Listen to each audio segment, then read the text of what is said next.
Types of charts used in project presentations: pie charts, vertical bar charts, horizontal bar charts, line charts, organizational chart, flow chart, bubble chart, waterfall chart, stacked column chart. તમારા બધાને books અપાઈ ગઈ છે એટલે હું તમને request કરીશ કે બુક્સ તમે સાથે લઈને બેસો. એમાં તમને બધા પિક્ચર્સ મળશે.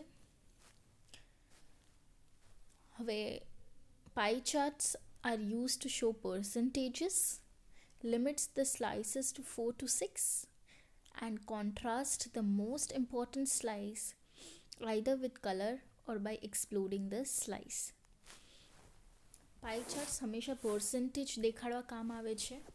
4 થી 6 ભાગ તમે એના કરી શકો છો. સ્લાઇસીસ એટલે પાર્ટ્સ કરી શકો છો. અને સૌથી વધારે જેનું હોય એને અલગ કલરથી કોન્ટ્રાસ્ટ કરવામાં આવ્યું હોય, યા પછી એને બાકીના પાઈ ચાર્ટથી બારે કાઢીને દેખાડવામાં આવ્યું હોય, જેથી તમને તરત ખ્યાલ પડી જાય કે આ અલગ છે. Vertical bar charts are used to show changes in quantity over time. Best if you limit the bars to 4 to 8. ટાઈમની સાથે જ્યારે કમ્પેરિઝન કરવું હોય ત્યારે આપણે વર્ટિકલ બાર ચાર્ટ્સ યુઝ કરીએ છીએ. 4 થી 8 બાર્સ વચ્ચે આપણે યુઝ કરી શકીએ તો સારું. Horizontal bar charts used to compare quantities. For example, comparing sales figures among the 4 regions of the company. Quantity જ્યારે કમ્પેર કરવી હોય ત્યારે આપણે હોરિઝોન્ટલ બાર ચાર્ટ્સ યુઝ કરીએ છીએ. સપોઝ આપણે કોઈ કંપની 4 જગ્યાએ કામ કરતી હોય તો 4માંથી કઈ જગ્યાએ સૌથી વધારે સેલ થયું જાણવું હોય તો એના માટે આપણે હોરિઝોન્ટલ બાર ચાર્ટ યુઝ કરાય છે. પછી સ્ટુડન્ટ્સ આવે છે line charts, use to demonstrate trends. For example, here is a simple line chart showing that our sales have gone up every year. The trend is good. The arrow comes in later to underscore the point. Our future looks good. Trend એટલે અત્યારે શું trend ચાલે છે, આપણે ઉપર છીએ, પ્રોફિટમાં છીએ, લોસમાં છીએ, શું ટ્રેન્ડ ચાલે છે એ જ્યારે દેખાડવું હોય તો લાઇન ચાર્ટ યુઝ કરાય છે. જેમ કે અહીંયા એક લાઇન ચાર્ટ આપ્યું છે કે આપણા સેલ્સ દર વર્ષે વધતા જ ગયા છે એટલે ટ્રેન્ડ સારો છે. ઓકે, પછી આવે છે organisational chart. They relate the workforce of organization to give them a structure and simplify the workflows. It is a simple screenshot of various positions in the ladder of a hierarchy to understand the controls. They are quite handy to the planners for any changes to be made in the organization for better productivity. હવે ઓર્ગેનાઇઝેશનમાં workforce કેવી રીતના કામ કરે છે એના માટે organisational chart use કરાય છે, કેમ કે આનાથી આપણું વર્ક જે છે સિમ્પ્લિફાઈ થઈ જાય છે, ઇઝી થઈ જાય છે. કોણ કઈ પોઝિશનમાં છે એ આનાથી યુઝ આપણે કરી શકીએ છીએ કે કોની પાસે કેટલો પાવર છે, સૌથી વધારે પાવરફુલ કોણ છે, કોના હાથમાં કયો કંટ્રોલ છે જાણવા માટે ઓર્ગેનાઇઝેશનલ ચાર્ટ યુઝ કરાય છે. આમાં કાંઈક ચેન્જીસ કરવા હોય તો સૌથી ઇઝી તમને પડી શકે જો તમારી પાસે આ ચાર્ટ રેડી હોય તો. પછી આવે છે flow chart. When nothing seems to work well in the complex things that are just out of the plane of expression, flowcharts pop out the solution. Of late, flowcharts are the best means to communicate complex computer algorithms without which the communication seems like a clumsy thread. હવે આ બધાયમાં ક્યાંય ન બેસતું હોય ને ત્યારે તમને help કરવા આવે ફ્લો ચાર્ટ. અને હવે સૌથી વધારે તમે બી સાંભળ્યું હશે કંપનીઝમાં ફ્લો ચાર્ટ જ યુઝ કરવામાં આવે છે, કેમ કે બહુ કોમ્પ્લેક્સ કમ્યુનિકેશનને એ સિમ્પલ કરી નાખે છે ફ્લો ચાર્ટથી. 7th છે students bubble chart. These are the best means for the 3-dimensional representation of the data. Along with the basic axis of a plane graph, size of bubble represents the 3rd dimension. The bubble charts are growing in their popularity to analyze the work efficiencies of the employees and is the precise method to compare a set of 3 entities. 3D representation જ્યારે તમારે કરવું હોય ત્યારે bubble chart use કરવામાં આવે છે. આનું કાંઈ કામ નહીં, ખાલી 3D રિપ્રેઝન્ટેશન તમને આપે છે એના માટે જ, જેથી કરીને તમને સમજવું ઇઝી પડી જાય. નેક્સ્ટ છે waterfall chart. To pictorially represent the ever-changing quantity of an entity representing the changes that occur at various intervals, these graphs serve the purpose. Bar graphs are plotted in a different way to make a waterfall chart. If there is a rise, the bar graph shoots up, and in case there is a fall, the graph dips. The net result is represented in the last bar. હવે suppose quantity વાર change જ થઈ રાખે છે થોડી ઇન્ટરવલે, તો તમને waterfall chart use કરવું પડે. ઓકે, અગર ક્વોન્ટિટી વધે છે તો પછી બાર ગ્રાફ થોડા ઇન્ટરવલે વધી જશે, અને જો નીચું આવે છે, ક્વોન્ટિટી ઘટે છે, તો ગ્રાફ પણ તમારો નીચે આવતો જશે. હવે આખામાં આટલા ચેન્જીસમાં રિઝલ્ટ શું આવ્યું એ તમને લાસ્ટ બારમાં દેખાશે કે પ્રોફિટ છે, લોસ છે, શું રિઝલ્ટ આવ્યું છે તમારું. એના પછી આવે છે students stacked column chart, which is also referred to as stacked bar graph. They represent data in bars piled one above the other for various entities. Each stack is for different variant of same entity. Height of graph represents quantity of the entity, also representing the various variants involved in different shades or colors. હવે students આપણો next topic છે distribution of time in project presentation. Besides planning for a project presentation, it is equally important how you deliver it. For ensuring effective and successful delivery of a project presentation, it is necessary to allot proper time to each element of presentation. The presentation may not serve the purpose if one element of presentation is dealt with too much detail and then there is no time left for other elements. Hence, proper distribution of time is of utmost importance to realize the purpose of presentation, justify all elements and ensure its successful delivery. Planning તો આપણે કરતા જ હોય પ્રેઝન્ટેશનની, પણ એની સાથે સાથે એ plan કરવું પણ એટલું જ જરૂરી છે કે તમે એને કેવી રીતના ડિલિવર કરશો. ઇફેક્ટિવ અને સક્સેસફુલ ડિલિવરી માટે જરૂરી છે કે બધા જ પોઈન્ટ્સને તમે પ્રોપર ટાઈમ અલોટ કરો અને એ ટાઈમની અંદર તમે એને પૂરું પણ કરો. પ્રેઝન્ટેશન ગમે એટલું સારું બનાવશો, એની ઇફેક્ટિવનેસ નહીં રહે જો કોઈ એક ટૉપિક ઉપર તમે બહુ બધો ટાઈમ આપી દેશો કે બીજા ટૉપિક માટે તમારી પાસે ટાઈમ સરખો બચે જ નહીં, તો કાંઈ ઇફેક્ટિવ રહેશે નહીં. આ સ્ટુડન્ટ્સ એવી જ રીતે છે જ્યારે એક્ઝામમાં તમે ચેપ્ટર્સ રિવાઇઝ કરવા બેઠા હો ને કોઈ એક ચેપ્ટરમાં તમે બહુ ટાઈમ કાઢી નાખો તો બીજા ચેપ્ટર્સ માટે ટાઈમ રહેતો નથી. એટલે ટાઈમ ડિસ્ટ્રીબ્યુશન પણ એટલું જ ઇમ્પોર્ટન્ટ છે પ્રેઝન્ટેશનનું પર્પસ પૂરું કરવા માટે. બેસિક સ્ટ્રક્ચર શું હોય પ્રેઝન્ટેશનનું? Introduction, presentation, question and answer અને ક્લોઝ.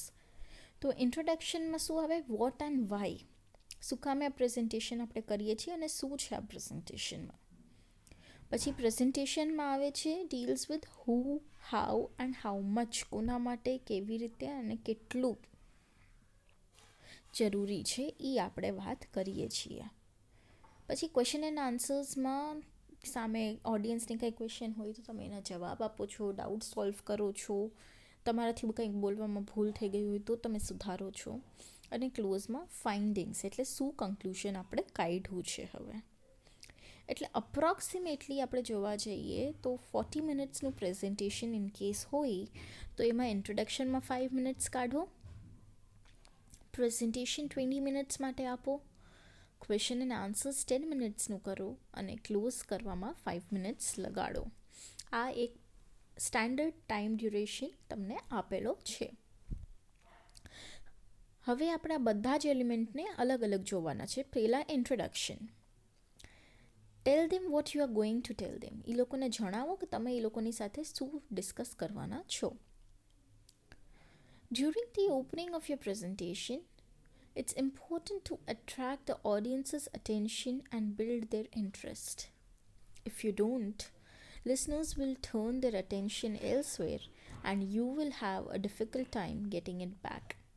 જ્યારે તમે પ્રેઝન્ટેશનને ઓપન કરો છો ત્યારે જ તમારા ઓડિયન્સનું અટેન્શન લઈ લેવું અને એ લોકોની અંદર ઇન્ટરેસ્ટ જગાડવું ખૂબ જરૂરી છે, કેમ કે તમે જો આ વસ્તુ સ્ટાર્ટિંગમાં નથી કરતા તો એ લોકોનું બાકીના પ્રેઝન્ટેશન ટાઈમમાં તો ધ્યાન ભટકવાનું જ હોય છે, તો ત્યારે તમે એને ઇન્ટરેસ્ટ ગેઇન કરાવી જ નહીં શકો. Strategies that you can use include the following. Make the introduction relevant to the listener's goals, values and needs. હવે આના માટેની અમુક સ્ટ્રેટેજીસ છે.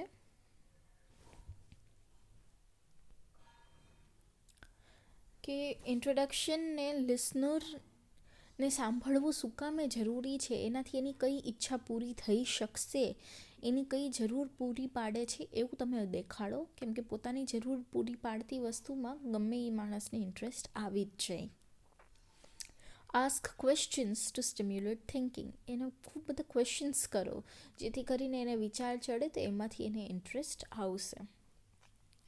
શેર અ પર્સનલ એક્સપિરિયન્સ. આપણને બધાને બીજાની વાતો જાણવામાં બહુ રસ હોય છે, એટલે પોતાની કોઈ પર્સનલ સ્ટોરી તમે શેર કરી શકો છો. Begin with a joke or humorous story. હસાવતી વ્યક્તિ બધાને ગમે, એટલે કોઈ જોકથી પણ તમે સ્ટાર્ટ કરી શકો છો. પ્રોજેક્ટ અ કાર્ટૂન ઓર કલરફુલ વિઝ્યુઅલ. કોઈ કાર્ટૂન યા કોઈ કલરફુલ વિઝ્યુઅલ યા પિક્ચર યા ઇલિસ્ટ્રેશનથી તમે સ્ટાર્ટ કરી શકો છો. Make a stimulating or inspirational statement.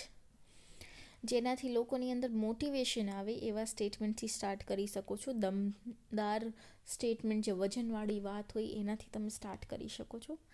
Give a unique demonstration. It is also during the opening that you want to clearly present your topic and purpose of presentation. Clearly articulating the topic and purpose will help the listeners focus on and easily follow your main ideas. Opening વખતે જ તમારે clearly પોતાનો topic present કરવો પડે છે અને શું કામે આ પ્રેઝન્ટેશન કરો છો એ પણ જણાવવું પડે છે. આનાથી તમારા લિસનર્સને ખ્યાલ પડશે કે એ લોકોને કઈ ડિરેક્શનમાં હવે વિચારવાનું છે અને ઇઝીલી તમારી સાથે સાથે એ લોકો આઈડિયાઝને એક્સેપ્ટ કરતા જશે. હવે ઇન્ટ્રોડક્શનના ફેઝ પછી નેક્સ્ટ આવે છે presentation. Tell them. The body of presentation is where you present your ideas. To present your ideas convincingly, you will need to illustrate and support them. Strategies to help you do this include the following. હવે presentation શું છે, લેટરમાં આપણે કેમ body હતું એમ પ્રેઝન્ટેશનની body છે, જ્યાં તમે પોતાના આઈડિયાઝ પુટઅપ કરો છો. આઈડિયાને એવી રીતના પુટઅપ કરવાનું છે જેથી એ લોકો માની જાય અને તમને સપોર્ટ કરવા માંડે.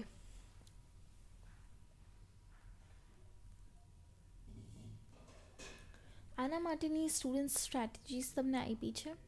Present data and facts makes your presentation credible. Facts and figures include કરો જેથી તમારું પ્રેઝન્ટેશન વિશ્વસનીય છે એવું દેખાઈ આવે. Read quotes from experts makes it inspiring. એક્સપર્ટ્સના કોઈ કોટ્સ યા સ્ટેટમેન્ટ્સ પુટઅપ કરો જેથી ઇન્સ્પાયર થાય લોકો. Relate personal experiences, treats the presentation as a story, provides an emotional touch to the presentation. Personal experiences તમે દરેક ટોપિક સાથે લિંક કરી શકો છો કે જેથી પ્રેઝન્ટેશન બોરિંગ ન થઈ જાય, એક સ્ટોરી જેવું લાગે અને ઓડિયન્સ પણ ઇમોશનલ ફીલ કરે. Provide vivid descriptions. Enables the audience to easily relate to the contents of the presentations. Description આપો જેથી કરીને ઓડિયન્સ જે છે એને સમજવું ઇઝી પડે. Provide variety, breaks the monotony. એક ને એક રીતના નહીં પ્રેઝન્ટેશન આપે રાખવું, દર વખતે કંઈક અલગ અલગ કરો જેથી કરીને બોરિંગ ન થઈ જાય. Thus, the main ideas, facts and figures and any supporting material must go into the body. The body of the presentation rests on the principle of less is more. Stick to the basic questions: who, why, what, when, where, how, and how much. Do not overload the presentation with too much information. Make it short, significant, and to the point. એટલે જે main idea છે, તમે શું કામે presentation કર્યું છે, એ facts અને figures અને કંઈ સપોર્ટ કરતું હોય એવું મટીરિયલ જે હોય બોડીમાં હોય. Okay, that is the presentation part. ને આનું એક પ્રિન્સિપલ છે કે લેસ ઇઝ મોર. જેટલું તમે ઓછું બોલશો એટલું વધારે ઇફેક્ટિવ રહેશે. એટલે બેઝિક ક્વેશ્ચન્સ ખાલી આન્સર કરે એટલું જ તમારું પ્રેઝન્ટેશન રાખો, જેમ કે who, why, what, when, where, how and how much જેવા ક્વેશ્ચનના આન્સર થઈ જાય એટલે તમારું પ્રેઝન્ટેશન પૂરું કરી લ્યો. ફાલતુની ડિટેલ્સ નાખવાની જરૂર નથી. શોર્ટ રાખો અને ટુ ધ પોઈન્ટ રાખો. The main points to be remembered while delivering the body of project presentation are: give an engaging performance, create a balance between rehearsed and spontaneous, choose the right sequence, treat your presentation as a story, use pictures or visuals. Give an engaging performance એટલે ઓડિયન્સનું ધ્યાન તમારી તરફ રહે એવું જ કરવાનું. Create a balance between rehearse and spontaneous. એમ ન લાગવું જોઈએ કે બધું તમે ગોખીને આવ્યા છો. અમુક વસ્તુ ગોખવી પણ પડે, પણ અમુક વસ્તુ ઓન ધ સ્પોટ પણ હોવી જોઈએ. ચૂઝ ધ રાઇટ સિક્વન્સ એટલે મેં તમને હર વખતે કીધું છે કે મેસેજ હોય પણ એને ઓર્ગનાઇઝડ મેનરમાં તમારે લખવું પડે.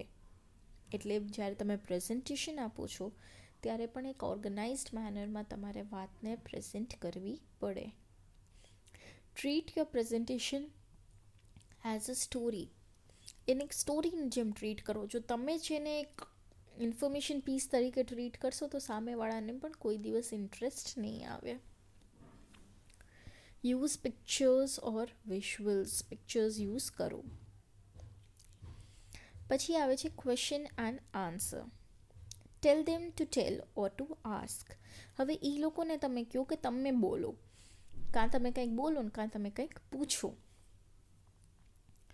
A live interactive session with the audience holds great value. Have a short question and answer session at the end, and in case of long presentation, the question answer round can also be at the end of each subtopic. Question and answer sessions help to serve the following purposes: will improve audience engagement, a welcome break for audience in case of long presentation, gives you a verbal feedback, chance to clarify things, correct misunderstandings, provides additional supporting data. એટલે live interactive session તમે જ્યારે ઓડિયન્સની સાથે કરો છો તો એની value કંઈક અલગ જ થઈ જાય છે.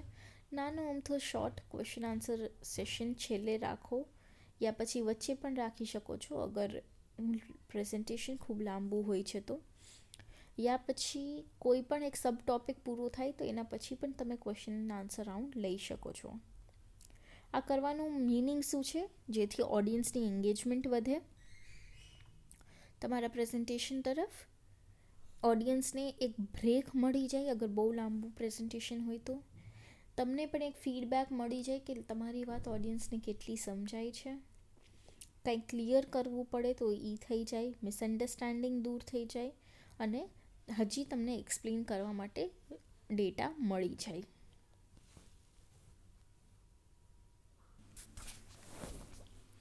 Handling questions is an art. Some common tips to deal with questions are: list down expected questions when preparing for the presentation. આ ખૂબ ઇમ્પોર્ટન્ટ છે. જ્યારે તમે પ્રેઝન્ટેશન આપતા હો છો ત્યારે એક પ્રેઝન્ટેશનની પહેલાં જ એક લિસ્ટ બનાવી લ્યો કે ઓડિયન્સથી કયા કયા ક્વેશ્ચન્સ આવી શકશે. Be mentally prepared to answer the questions. હવે એવું માનીને નહીં ચાલો કે હું આટલું બોલી દઉં એટલે પૂરું, એવું નથી હોતું. ત્યાં ગમે એ ક્વેશ્ચન ઊભો થઈ શકે તો તમે એના માટે મેન્ટલી પ્રિપેર હોવા જોઈએ કે આ આન્સર મારે આપવાનું થશે. Tell the audience that their questions are welcome. ઓડિયન્સને તમારે એવું કહેવું પડશે કે તમે મને ગમે એ ક્વેશ્ચન પૂછી શકો છો. If you do not know the answer to a question, be truthful and accept it. જો તમને કોઈ ક્વેશ્ચનનો આન્સર નથી ખબર તો સાચું કહી દો અને એક્સેપ્ટ કરી લો કે તમને જાણકારી નથી. અવોઇડ બ્લફિંગ. ખોટું નહીં બોલો. ત્યાં કોક તો બેઠું જ હોય જેને સાચી ખબર હોય, યા પછી જે આગળ જઈને સાચું ગોતી લેવાનું હોય. Think before you speak. બોલ્યા પહેલાં વિચાર કરો. Be polite and courteous. Avoid being defensive. Politely વાત કરો, સામેવાળાને ડિસરિસ્પેક્ટ થાય એવી રીતના નથી વાત કરવાની અને આર્ગ્યુ નથી કરવાનું. પછી સ્ટુડન્ટ્સ લાસ્ટ ફેઝ આવે છે close. Tell them what you have told. આ કન્ક્લુઝન છે જ્યાં આપણે ફરી એક વખત સમરાઇઝ કરીએ છીએ કે આપણે શું વાત કરી છે. Have a killer closing. Conclude the presentation by reviewing the main points. Give a signal such as to sum up, to conclude, to review, instead of abruptly ending it up. During the conclusion of your presentation, reinforce the main ideas you communicated. Remember that the listeners won't remember your entire presentation, only the main ideas. By reinforcing and reviewing the main ideas, you help the audience remember them. Try to have a leave behind message, something that your audience can take away that reminds them about your presentation, like a flyer or a handout. Killer closing કરજો એકદમ. Conclude કરો ત્યારે બધા main points ફરીથી revise કરજો. Signal પહેલાં આપી દેવાનું કે હું હવે પૂરું કરું છું, એટલે કે ટુ કન્ક્લુડ, ટુ સમ અપ એવા શબ્દો યુઝ કરો જેથી કરીને ઓડિયન્સને ખ્યાલ પડે કે હવે પૂરું થાય છે. તો એ લોકો થોડુંક અટેન્શન વધારે આપે તમારા પોઈન્ટ્સ ઉપર. અહીં યાદ રાખવું કે કોઈ દિવસ કોઈ પણ વ્યક્તિને તમારું પૂરેપૂરું પ્રેઝન્ટેશન યાદ નહીં રહે, એટલે છેલ્લે તમે જ્યારે બોલો છો ત્યારે બધા મેઇન પોઈન્ટ્સ ફરી રિવાઇઝ કરી લો જેથી કરીને કંઈ ભૂલાઈ ન જાય. અને એક ફ્લાયર યા એક હેન્ડઆઉટ તમે છેલ્લે આપી શકો છો તમારું, જેનાથી એક એ લોકોને મેસેજ તમારો આપેલો એક મેસેજ એની પાસે રહે અને એ લોકો તમને યાદ રાખે. તો આ હતું distribution of time in project presentation. હવે આપણો નેક્સ્ટ ટોપિક છે visual presentation. It has been widely accepted that what you see is retained for a much longer time than what you hear. So it is necessary to wrap your ideas in visuals if you want your presentation to be remembered by the listeners for a longer period of time. Hence, you need to add a graphic touch to your presentation. A variety of visual aids are available to serve this purpose. આ બધે માનવામાં આવ્યું છે કે કોઈ પણ વસ્તુ યાદ રાખવી હોય આપણે લાંબા સમય સુધી તો સાંભળા કરતાં જોયેલું હોય તો આપણને વધારે યાદ રહે છે. એટલે જરૂરી છે કે તમે જે પણ સમજાવો છો એની સાથે કંઈક વિઝ્યુઅલ તમે અટેચ કરો તમારા પ્રેઝન્ટેશનમાં તો લિસનરને લાંબા સમય સુધી યાદ રહેશે. એટલે કોઈ પણ ગ્રાફિક અટેચ કરવું ખૂબ જરૂરી છે. જેમ કે visual aid is an illustration in tabular, graphic, schematic or pictorial form. Visual aids help communicators to get their message across more effectively to their audience by helping to make the material more interesting, clear, simple and highlighting important points for better grasping and retention for the audience. એટલે કે visual add જે હોય tabular form હોઈ શકે, graphic form હોઈ શકે, picture હોઈ શકે, ગમે તે હોઈ શકે, પણ જેનાથી ઓડિયન્સને ક્લિયર મેસેજ જાતો હોય કે તમે શું વાત કરો છો અને ઇન્ટરેસ્ટિંગ બનાવતું હોય, તમારી વાતને સિમ્પલ બનાવતું હોય, ઇમ્પોર્ટન્ટ પોઈન્ટ ઉપર હાઇલાઇટ કરતું હોય અને એનાથી ઓડિયન્સને વધારે યાદ રહે છે. Visual aids enables the presenter to use interactive illustrations, build up an image to aid understanding of concepts, show a sample or prototype, Draw attention to or emphasize key elements. Use pictures or diagrams instead of words. Interact થઈ શકે એવા ઇલિસ્ટ્રેશન્સ use કરો, જેનાથી concept સમજાય એવું કરો. એક sample દેખાડી શકો છો તમે, જેનાથી લોકોને ક્લિયર આઈડિયા મળે તમે શું વાત કરો છો.